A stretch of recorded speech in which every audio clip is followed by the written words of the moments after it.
Yep, that's right. Diet Coke. Let's go. Don't back anything. Well, sort of. The video where I try and convince you, I try and make sure, let's put it that way, you are not FOMOing on anything on crowdfunding right now, currently. Because we've all been there. Iron sharpens iron, right? You gotta help somebody else out who's in the same dilemma, looking at the same thing, going, oh, I should get it. Oh, grass is greener. Wait. I cut my finger pretty badly. Band-Aid just doesn't stay on. Anyway, what do you need to know? And as always, if I'm wrong, if you want to do it anyway, and you go, Chris, you're an idiot. Chris, you're wrong on this point. Chris, I'm going to do it anyway. Chris, I am okay with that. Go and back it, right? Because I'm not preaching at you that you can't back anything. But I'm saying, hold up, T for timeout. Don't FOMO. Don't feel like you're missing out because someone else, something's being offered, price, whatever it may be. You ready? Time in. Let's go.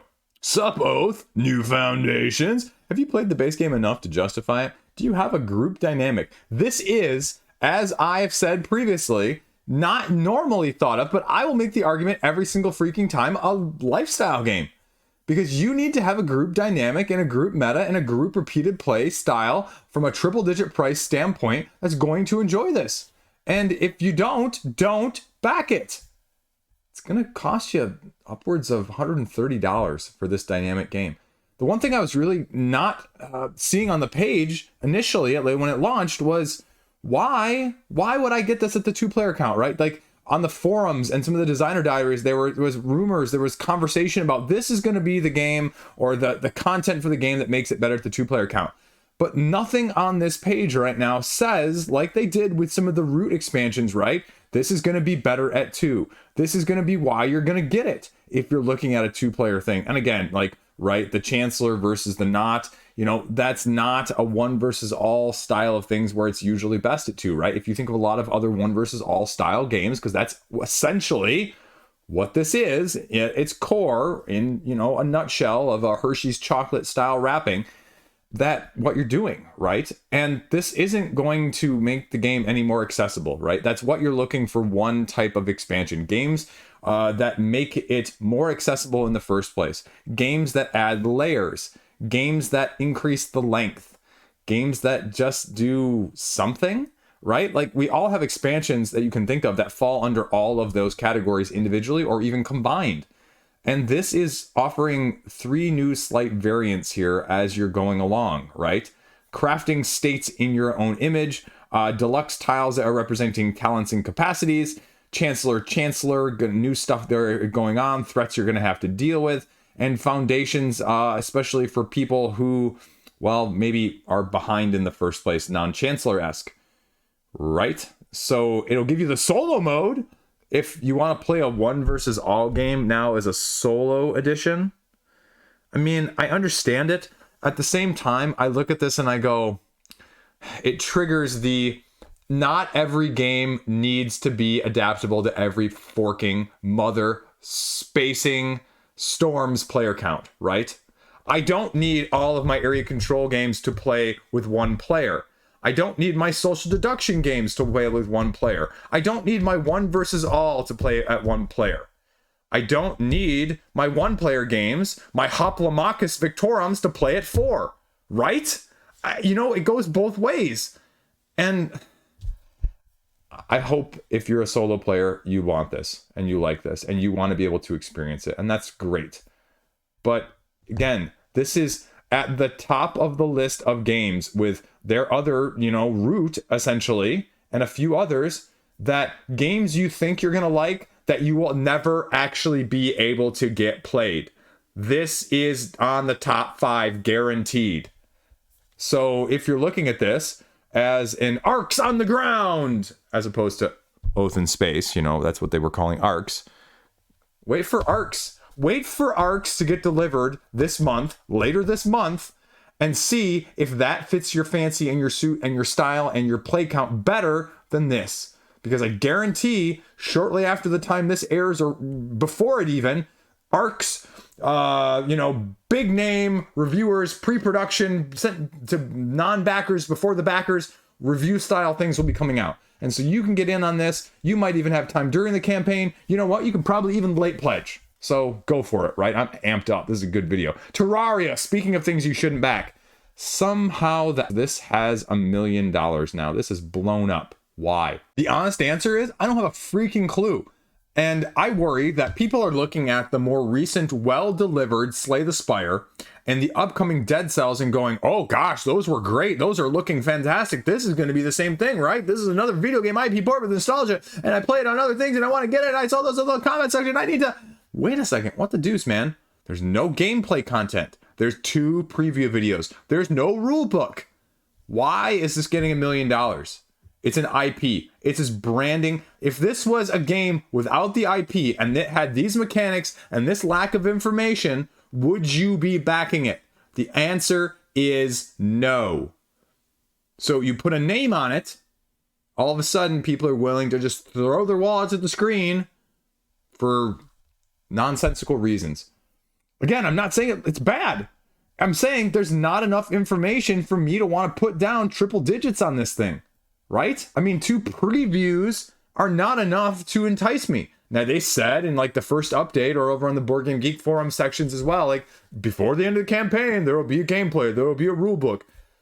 Like, no offense, but again, I'm going to freaking critique all of this, just like I should have said it with Oath, right? There's no rule book for Oath Foundations yet. I don't see any reason to back any project nowadays on crowdfunding, you getting my free loan without you showing me a rulebook first. Period.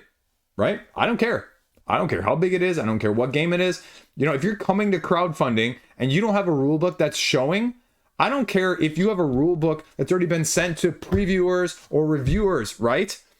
Because what they get oftentimes, especially with these bigger games, especially if they have different modes, they only get a piece of it. You don't even get to get the sense that they have a clue about what it's going to look like in the end. And if they don't have a clue, how are you supposed to have a clue based off of their half opinion?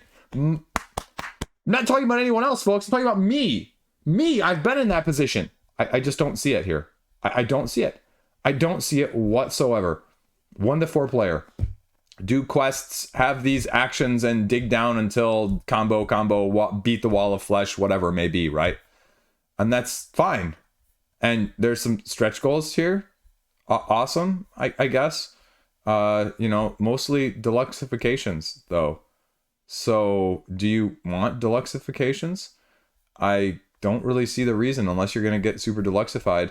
Again, just like Slay the Spire, right? The reason you got it on crowdfunding was more deluxeified rather than you're missing out on content. So, you're going to pay more for a slightly upgraded game that you may or may not like. Or you can pay less for it or not pay it at all and wait and see. So, you know what? Food for thought. Rebirth, Knizia, right? Mighty Board, almost $250,000. You know, just like with the previous game from Mighty Board, I just wonder, okay, why am I getting this now? So it is different. It's a tile layer. But I would make the argument, and again, like I'm going to speak from my own bias here, right? Like I am going to end up with a copy of this game, because I love all the Knizia tile layers. But if you don't love them all, if you need them all to be drastically different, you should easily pass on this one, right? Go get one of the other ones that's already out there. Go, you know, find any one that you want and try them out to see. Because if you can't tell me the differences off the top of your head when you're looking through this, you shouldn't get it, because you don't know which one you're going to like then. And you don't know which variable, right? Like Bitewings just delivered Cascade Arrow. Go get Cascade Arrow. Go get Blue Lagoon. You can pick that up for probably $15 in the secondary market. Go get Babylonia. It's well thought of. You can't find Samurai or Tigris and Euphrates. I have them both. But those are other options. You can get Yellow and Yangtze if you want to pay out a fortune. The new copy of Huang is just being delivered as well, so you can look at that. But I mean, it's putting tiles down, numbering them around based on the matching terrain, with a few slight Blue Lagoon-esque variants of the numbering as you're going along, with the control the areas, including castles and cathedrals and secret objectives. And they're giving you, I think, a second board to go along with it. That's what you're getting. But again, do you want it slightly deluxeified here with these increased player tokens? Because if you're not in love with it and you don't know you're going to like it over the other, you know, compatriots, contemporaries of the same design aspect, then why would you want to pay this much right now for it in the first place, right? preview, preview, preview, preview. That's it. So tons of preview content. I mean, it's not a mystery of necessarily what it's bringing you. But again, I just kind of go, I would just like to see a rulebook, because I see those explanations up there, but I don't see a rulebook again. And that's 3 in a row right now. And I want to support this. Show me more. Got 10 days to go at the time of me filming this. Let's go. So let's go over here. You know what, Simon, how you doing? Less than Rebirth. Is it Simon Saturation? Is it Simon Skirmish? Is it this IP that just, you know, died out and they're bringing back and people just don't know what to do with it?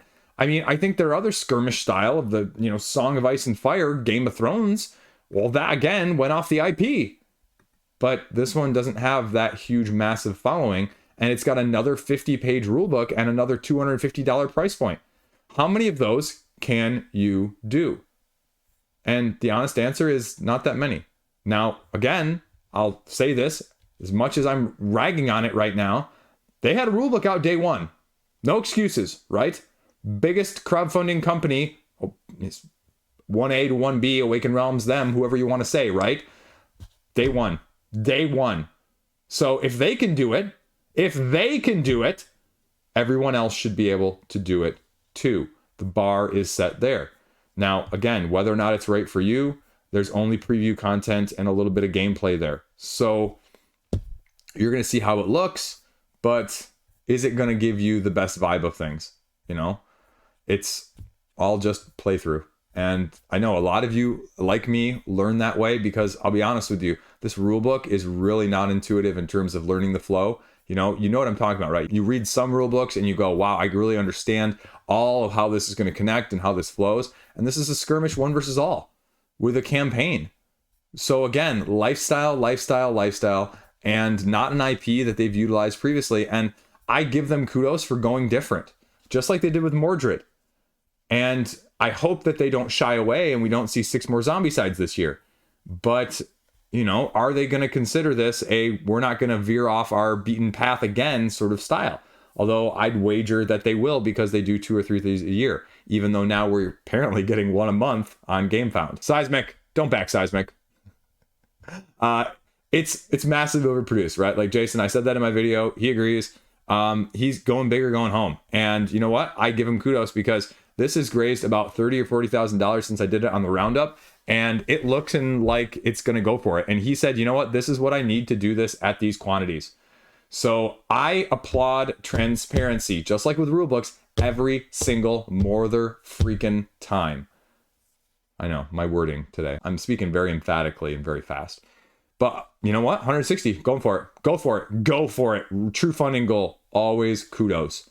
This is basically sort of how to save a world when they're doing the Armageddon thing. This is more like the other actual Armageddon sci-fi aspect of things, right? You've got your factions. You've got your command cards, your 10 different command cards that you're playing 5 around and burning the other 5 in order to, you know, sort of which ones am I going to play? Which ones am I not going to play? You have locked combat units, which is still dice based. You have an end game variant potentially, or, you know, original, depending on which it is or which you prefer, of you got to get all your troops back, or you got to die roll and hope that you don't get the thing that you don't want to need in terms of the Dead of Winter style, whoops, I rolled the wrong thing and I died sort of situation. And then somebody else won. So it's going to play longer. It's going to be 30 minutes per player, and it's not going to have the dynamic full experience probably at 2 or 3 that you're really wanting if you're one of these 4X vibe type players in the beginning.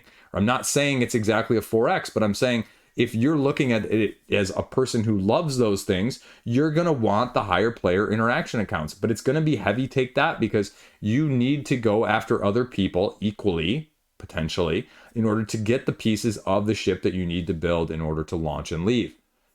Stuff's just going to blow up on the ground. You're going to be, you know, just losing pieces potentially. Battle combat isn't intuitive because it's going to be dependent on when you play your card, not when you move your troops into other areas. It's freaking expensive.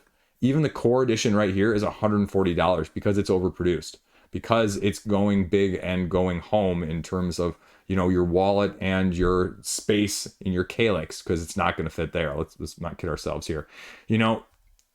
And I feel weird about saying this, right? They've got all of this expansion stuff for basically $35 extra, right? You've got the 5/6, the espionage, the expansion, the solo, the colonists, the Euro, right? That's a lot of content for $35, which makes me feel like, could this just be less? Because if you make the argument that each of these is only like 1, 2, 3, 4, 5, 6 different things for $35, that's $6 a piece. Are you telling me that each of these is only going to be $6? No. That's what this price is probably paying for to make up for it, right? So either way, it's something you can get and something you can do. But I mean, you better love this thing. You better love this. You better watch Jason's gameplay down there. The designer did one himself. You don't need to watch anybody else's. You don't need to worry about the clicking of other people's ads and things like that. Go watch the designer's own gameplay video and you can see what the dynamics are and whether or not it's right for you. But again, lifestyle, pretty point, and price point. Ironwood, you don't need to pre-order this. It's a pre-order. Again, kudos where kudos is going. They said, you know what? We want you to be able to see the time. We want you to be able to see the numbers of people doing it. So even though it's a pre-order, and we're telling you it's a pre-order, we're going to launch it under the crowdfunding side of things. They said that day one. Mind Clash. Thank you. Transparency. I love it. It's got $96,000. It's a slight deluxeified head-to-head asymmetric two-player dueler. And it's my type. Again. But do you need to get it? No, you don't. Wait for the reviews. Get your retail copy. You're not going to be missing out on any of the gameplay content. And so this is going to help you figure out whether or not it's right for you and which other asymmetric two-player head-to-head dueler it's going to replace for you. Because it's got sort of the, Battle of Eternia, Wizards and Grimoire sort of mix-mashed, smish-smashed, MOBA lane battling style of things.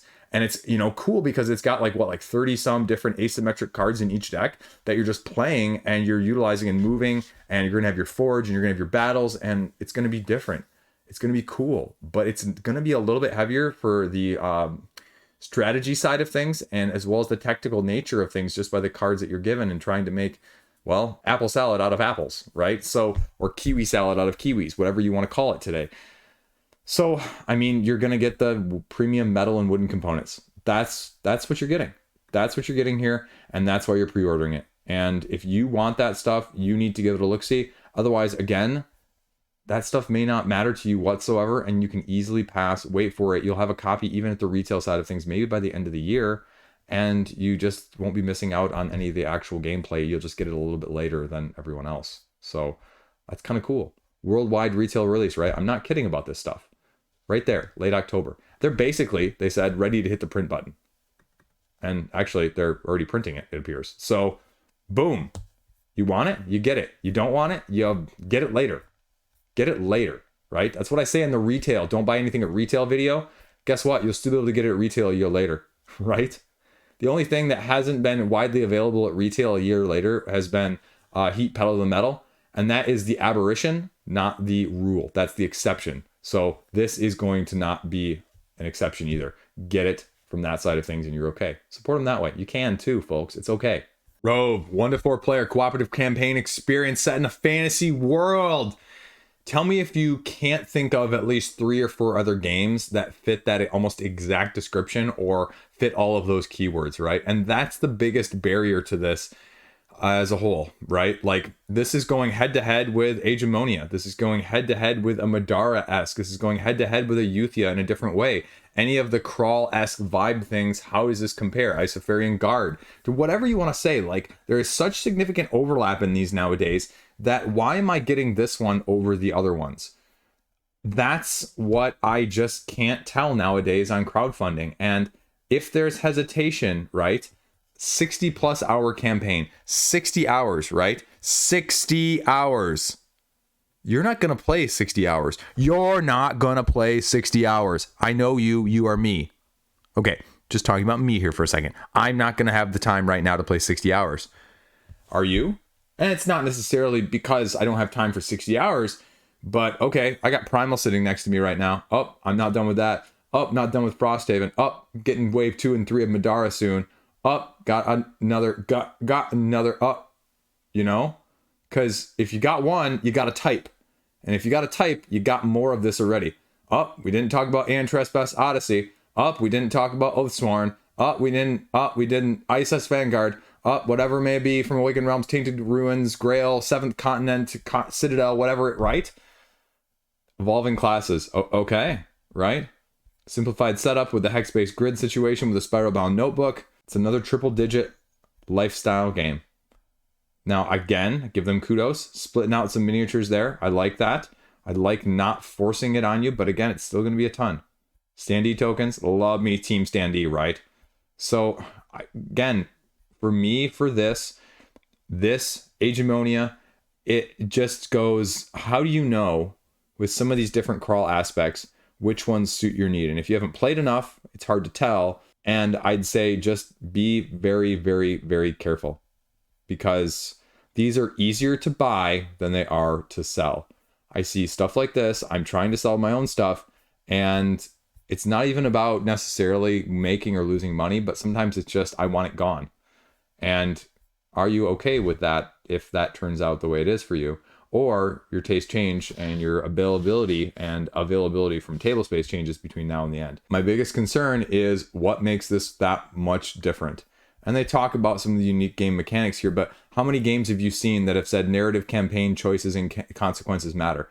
How many games have you seen where they've gone to something along those lines?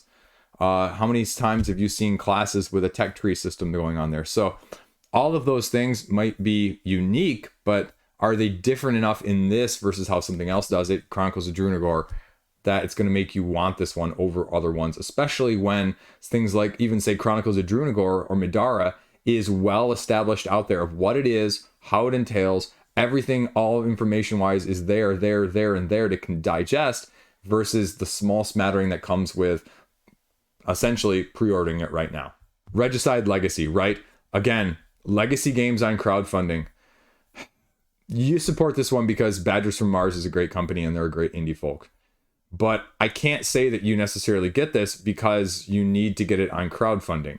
It's Regicide with a few twists. Regicide with rules that are going to be adaptable. But the problem with legacy games in the first place, right, is that you can't show me what the decision making is going to be so great about in the first place. And so you have to go off of their word. You have to go off of the assumption that it's going to be as good. And sometimes it is. And sometimes it's not. You know, Degenesis, it was fine, but I also, wasn't quite satisfied with it, especially with an Eternal mode. Reset boxes, I've never seen someone say a reset box is an absolute must. And I think this right here is potentially the FOMO, right? The idea. It's like a box of Star Wars Unlimited TCG right now, right? There could be anything in that box, Chris. I could have a $500 showcase card in there, Chris. But you know what?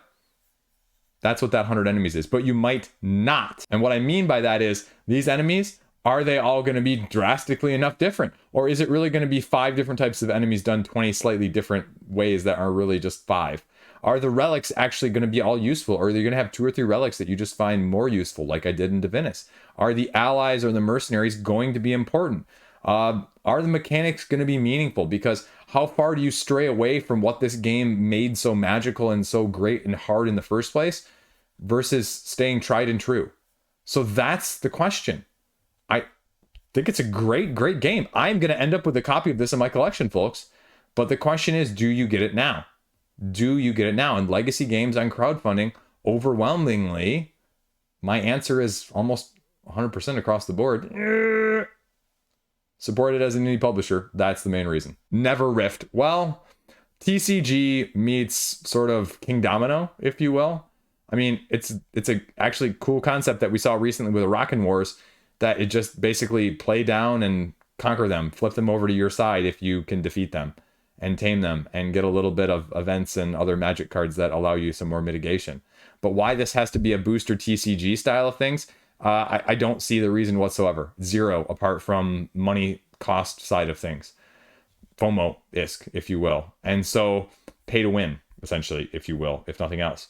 So I don't see any reason to do that, especially when you've got things like, what is this called again? The printing sheets, uncut printing sheets. No, I'm sorry, no. I just can't do it. Alt art, parallel foils. Again, foils do absolutely nothing for me. That's why I didn't bag Nature Incarnate from Spirit Island on crowdfunding. I said, if that's your only reason for me giving you a free loan, I'll save the $20 both on the extra price, as well as another $20 on shipping, and I'll buy it at retail. You know what? I'm okay with that. I can't do everything on crowdfunding. At some point, I have to look out for me, the consumer, rather than just trying to keep everyone in business that wants to do crowdfunding in the first place. I don't think this is a bad concept whatsoever. I think it's unique. I think it's clever. I think it's going to be fast and easy to get to the table. I'd love to try it. I would totally play it, but I'm not going to go in it for the TCG style of things on crowdfunding with this aspect. I would almost say, you know, comparatively, go pick up Baraka Wars first. Go pick up Summoner Wars. Go do those and see. And whether or not that's your ilk, because again, all previews. So take that for what you will. Good concept, smooth looking, and got nearly $200,000. So it's impressive. But again, buyer beware. The orange shut overcome with expansion. Again, I guess the main reason you don't get this on crowdfunding is because you look and get this base game now at retail or from someone else in the secondary market. Truth be told, I haven't seen a lot of it on the secondary market though, so you might want to take that for a grain of salt. But $106,000, it's a co-op. It's in the lines of your pandemics, right? This is only giving you expansion content with extra scenarios. Do you like scenario-driven, deluxified, cooperative games? Is it going to be different enough from the other pandemic-esque vibes that you have out there, right? This is going to be indie publisher just like a couple of these other ones that you're just not going to be able to get secondary market for a significant discount though. And so that's where you're going to have to hedge your bets. Is it worth it from that aspect of things? And when you've got a pledge level down here for not the print and play, not the expansion only, even the $40 expansion for only 2 extra scenarios, I mean, you're looking at a $68 base game. So that's the question. Are you willing to risk it? Are you willing to wait and kind of see if you can get it for less? Or do you just pull the trigger like I did with Daybreak, from the other year and just hope that it gets a little bit less, or you hope that it just kind of washes out? So, I mean, is it significantly different enough? Is it enough out there? I mean, there's reviews, there's content, there's plenty of things to know. So it's really just whether or not you love more of a good thing, right? Like for me, the Loop, I can't get enough of that game. If they ever put another expansion, I'll own them all. And that's what you have to wonder here from a historical war-based perspective. I mean, thematically incorporating, they say it's a great thing, and they're hitting a bunch of stretch goals here, which again don't seem to be necessarily exclusive. So a little bit of content, a little bit of deluxification. I mean, truth be told, this is probably one of the few on the list. I'd say, I'm hard pressed not to be seriously looking at it myself right now. So that'd be a tougher sell on this one for me as a whole. But again, cooperative. Can you get this style played comparatively to the other ones that are just the same, a la even the dungeon crawl comparison? Then we're talking about Warlord Saga the Storm. Just kidding. You know what? It's a TCG. It's a speculative model. It's got $500,000 and it's a dead TCG that they're bringing back. And I don't know why they're necessarily going to do that in that sense. I'm not sure that it's going to give the acclaim that you want. Is it really going to stand up to the newer market? Is it going to just be a slight reversion, retwist, and speculative more than anything else? I don't have a clue. I'm going to leave it there though, because the other one that was previously funding too, Wonders the First, we're not going to talk about that one though. So then we have How to Save the World. This is Armageddon, the base game, and that's just what you've got going on from Burnt Island. You get a little standard, you get a little deluxified, value, and what's the difference though? Because there's no stretch goals. Well, you're getting a little bit of deluxified with a little bit of mini expansion a la your kids table board games as well. And so you just have to ask yourself, in a game like this that could be a little bit either way, is that going to be enough to push me over the edge? Because again, not a ton of gameplay content, not as much as the other kids table board games models have set up in the past for that. And all you're getting here is a mini expansion with a mini recessed board with a tech lab with different abilities and opportunities. And so again, those look to be asymmetric. So maybe everyone gets one, and so you have a little bit more asymmetry overall. But really, when you're looking at this game, the thing you have to know is that you're trying to play competitively, but you're also trying to play cooperatively, meaning you have to stop the asteroid from hitting, but how you do so in one of the 3 different tracks that you're going to be going across is what you're going to be having to do, and which one does which and who does what on which track. And if the first track stops it, then the person put all their eggs in that basket wins. And if the second track stops it, the person who put all their eggs in that basket wins. And if that one doesn't happen, then whoever has the most in the third track wins no matter what. And it's obviously probably going to be shaded in terms of getting easier and harder depending on which one you want to go into, and your resource tracking cumulatively, as well as a progress board to go along with it that you're going to be utilizing on individuals, but also the group to kind of keep track of things. That's what you have to wonder about, especially as a game where it's sort of semi-cooperative. Semi-cooperative is a little bit divisive in that sense, and it's not totally semi-cooperative, but that's what you have to be aware of in terms of that. Can you cooperate from a worker placement, resource, and management style of things, taking your turn on a lander by lander, one of the 3 areas that you have, or 3 actions that you have as a whole, of action gathering these cards, and then getting your express shuttles basically as your worker placements around the areas on the Earth and the Moon as you go along. slowly buffering your hand, gaining resources and upgrades as you go, round by round, and the end game conditions essentially also being completely random. It's one of those games where it may happen, it may not, because you're just slowly, using asteroid cubes to market randomly pulled. So that's what you got to be aware of. And how does that appeal to you? Plenty of video out here. Mine will be out sometime soon, and you can check them out from that aspect of things. So that'd be the question, because some of these have held up and some of them really haven't held up significantly value-wise. So, I mean, again, you can go without some of the deluxifications, because like I said with one of the other games already in this video, if you don't have the deluxifications, you're probably going to be okay even if you like the game. Let's talk about Vicious Gardens here. Brutally fun gardening game. I mean, it's a very take that heavy driven card based play from an online creator going into the board game side of things. And so it's going to be filler. That's what you need to know. And you need to be very clear that you're not going in for the aesthetic, you're going in for the gameplay, because we've seen a bunch of these, like Botany, as well as their Fleur one as well, that launched like a month or two ago, that, they are just lighter. And, people go into this thinking it's going to be this massively mechanically deep game, and it's just not sometimes. And that's okay, but you need to know what you're getting from this aspect of things. Are you just caught by the aesthetic? Are you gameplay first, or are you gameplay second when it comes to this? So there's a couple expansions that are going along with this as you go along with it. And basically what you're doing is you're just playing these cards down and gathering set collections in order to play them and to basically get victory cards with unique abilities as you go along, so that you're also slowly deciding between either the specialists or the plant cards in, well, a completely heavy take that swing style driven back and forth game. Is that your ilk? Is it not? That's what you have to ask yourself, because this is going to have a lot of that, and that's okay, because all you're doing in this sense is you're putting down these cards worth victory points, harvest them though to get your specialists or your victory cards, and you're balancing out the two of those until the season ends. You can play it with teams, but I always feel worried about team play when it comes to these games as well. The tricky point though is they're selling just the exclusive sleeve, right? Sleeve.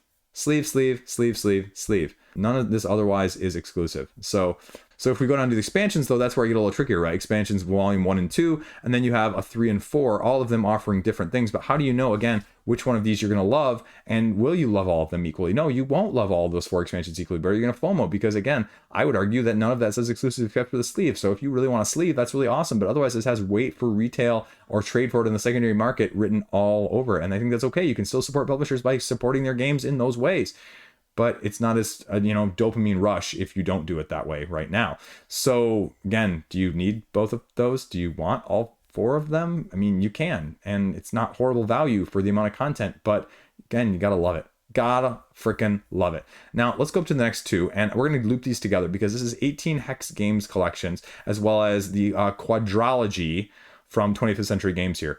The big point that I'm going to make on both of these that is very, very similar in both of these situations is that, like this with 4, and then going back over to the Hex volumes, which has 6 new ones, as well as their category in the back catalog of 12 more, is that you're only going to like 1 or 2 of these. And that's okay. You just never buy more than the ones you love. You don't bundle to save. Saving more in these situations, you're going to pay more than you're going to save more. And that doesn't work out. And these little deluxifications or little extra content, that's the other thing you have to ask yourself. Is it really a make it or break it, especially if you're getting not all 4 of them, plus or minus shipping at that point? So the honest answer probably is no, but you do it to support small indie companies like this. Of me choosing these right now, I mean, I know that Wine Cellar is going to be the most interesting for me. I know that Big Sur kinda is cool, but I'd say also that Grand Central Skyport might be better than, Sand Art and Big Sur in terms of interest. Wine Cellar is the auction bidding game. Sand Art's the poor set collection, matching patterns, and then Big Sur is you're just building cards along a highway. So again, how do you decide which ones do you like? You get a little bit of extra stuff with it and a little bit of promos if you want to bling them all out, but it's a lot of money from that side of things. And similarly here, right? You've got a couple of these that, dueling, and the, Dinger Fingers, and the Molecule, which is an abstract one. Like Molecule looks like the best one from my aspect. Do you want an auto ballader of the many dungeons? So those are the things you have to ask yourself, and all of the information, more than enough information on both of these pages is right there. But, again, do you like the idea of it? Do you need 37 small box games? How many of these can you get played repeatedly? Again, not that you need, but you've probably got more filler than you know what to do with already. So it's no different in some ways, shapes, or forms than the big box stuff, right? You can only have so many, taking up so much space and so much time. space more than anything else. So that's really the conundrum as a whole. No different than some of the big box brothers, if you will, and sisters. Now we'll go back over and finish on GameFound. The Thinning Veil, Cormac, Mike Airt on the other side of midnight. I don't know. They scaled this down to the solo 2-player version of, they popped it over to GameFound, and it's got $40,000, which is great. It's doing a great funding job of their $2,500 goal. 232 people doesn't actually sound like a lot given the 39,000 or 32, yeah, 39,000. I would say 32 there after just saying it. Pledge total, which again, it screams, 1 to 2 player dungeon crawl. How do you scale this? Does it scale as well? Do you want all the miniatures? I give them kudos for separating out the miniatures from the standees, but it's still an expensive game for what it is with the, upgraded versions of things, because that's really going to be the reason you're getting it on crowdfunding, right? 130 right here, 130 versus, right, the physical version just right here for 50. So, if you don't think this is going to be $50 at retail, and you don't want to wait literally, 13 months to try and figure it out, that's going to be a huge price difference. And if you don't need miniatures like me, Team Standee, you go and we wait, and that's okay. But again, it's probably the only way that this one gets made in the first place, considering it's a relaunch and a rescaling of what they're looking for.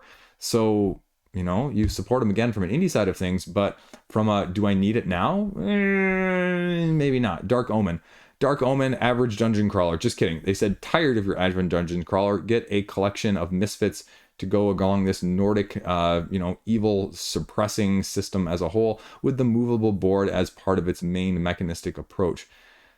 Apart from that, you're really going to have to watch gameplay video. I don't have off the top of my head, doing this and doing as many of these as I've done over the past couple of weeks, the biggest difference between this and all of the other ones, like I said earlier with Rove, comparatively. Again, I say that as not a bad thing, not a good thing, but just a thing, right? Like when I think of games, I want to know exactly off the top of my head what makes this one different. Is this theme different? Are the actual mechanisms of the crawl going to be different? This movable 3-dimensional sort of circular board that you have the ability to actually manipulate, it seems kind of cool. But again, just like with Weirdwood Manor last year, we saw that, sometimes that's good. And sometimes, again, like I said, innovative is just too much.